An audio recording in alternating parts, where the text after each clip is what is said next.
Hello आंनि Facebook इउजार्स लोगो नोंथांमोन दिनैनि भिडिअआव आं नोंथांमोननो खिन्थागोन जे फेसबुक भिडिअसआव थाम्बनेलखौ माबोरैहाय लागायनांगौ।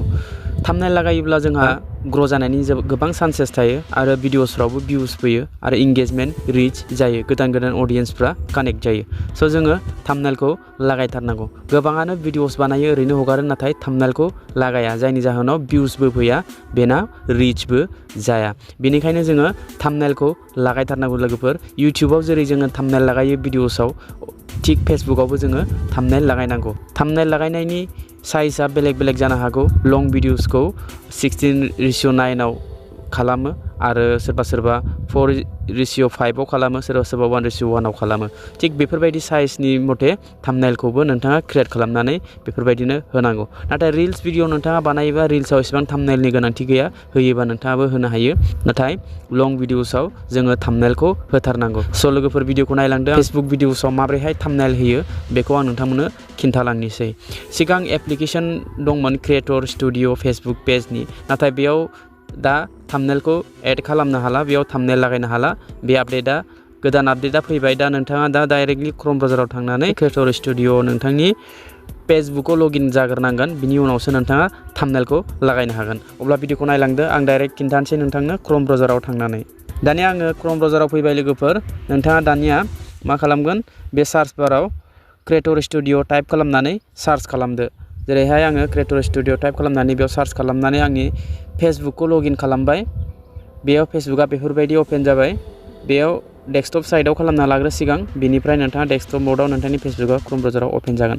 क्रोम ब्राउजाराव अपेन जानायनि बेनिफिटआ बेनो जे नोंथाङा माबा मोनसे खामानिखौ मावनो थाखाय बा अफिसियेलि खामानि जेरै मोनसे थायोना, जे नोंथांनि बेंक एकाउन्टखौ बबेबा आपडेट खालामनाया बै फेसबुक एप्लिकेसनाव जायाब्ला बेयाव नोंथाङा गोसोबायदि खालामफैनो हायो। बेयाव बै एप्लिकेसनाव जाय खामानिया बे क्रोम ब्राउजाराव गासिबो जाजोबो लोगोफोर। अके, स' लोगोफोर क्रोम ब्राउजाराव जोङो फेसबुकखौ गेजेर इउज खालामनांगौ आरो थाम्बनेल लागायनो थाखाय क्रोम ब्राउजाराव नोंथाङा फैथारनांगोन। बेनिखायनो आरो नोंथाङा थाम्बनेलबो होखाथारनांगोन। बेनिखायनो बेयाव लगइन जानांगौ।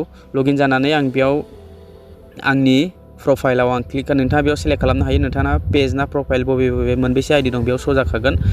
स' आङो आंनि बे एकाउन्टाव क्लिक खालामबाय। फेसबुकआव खालामनानै बेफोरबायदि इन्टारफेस फैबाय। बेनिफ्राय नोंथांमोना नायनो हागोन बेयाव बे गासिबो आंनि भिडिअस गोजा। दानिया नैबे मोनसे भिडिअसआव आङो थाम्बनेलखौ होगोन। अब्ला बे भिडिअसनि राइट साइड टप गोजौआव 3 डट दङ। बे 3 डटआव नोंथाङा क्लिक खालामनांगोन। बेयाव क्लिक खालामनानै आरो नैबेहाय दङ इडिट पस्ट मोनगोन। नोंथाङा बे इडिट पस्टआव क्लिक खालामनांगोन।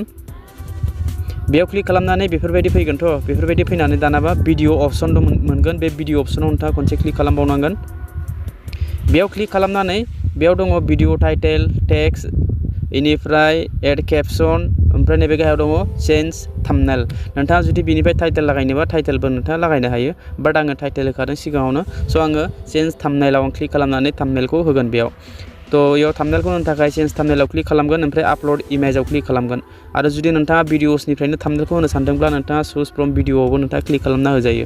स' आङो आपल'ड इमेजाव क्लिक खालामगोन। बिनिफ्राय आरो खनसे नैबेयाव आपल'ड इमेज दङ, बेयाव खनसे क्लिक खालामबावगोन। बिनिफ्राय डाइरेक्ट गेलारियाव रिडाइरेक्ट जाहैगोन। बिनिफ्राय गेलारिनिफ्राय आङो बे फट'खौ सिलेक्ट खालामबाय। थाम्बनेलखौ आं बानायना दोनखादों, जितु 16:9 खालामना दोनखादों। नोंथाङा बे थाम्बनेलखौ इउटिउबावबो होजायो। इउटिउबनि सेम थाम्बनेलानो फेसबुकआवबो जायो लोगोफोर। अके, आरो थाम्बनेलखौ माबोरै बानायो बिनि सायाव आङो डिटेल्सै आरो एक्सट्रा भिडिअ लाबोगोन। स' आरो आं सिगांनि पुरुना भिडिअसबो दंखायो जे थाम्बनेलखौ माबोरैहाय बानायनांगौ। दा एबार गोदान प्रसेसआव थाम्बनेलखौ बबे एप्लिकेसनाव बानायोब्ला जोबोद मोजां, एट्रेक्टिभ, प्रफेसनेल नुयो। स' लोगोफोर आं बिनि सायाव एक्सट्रा भिडिअ लाबोगोन।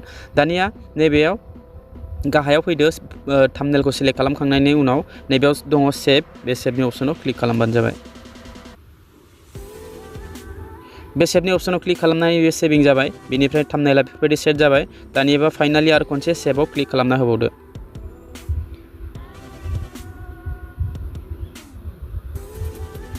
बेयाव क्लिक खालामनाय लोगो लोगो थाम्बनेला बेफोरबायदि बेयाव सेट जाबाय लोगोफोर।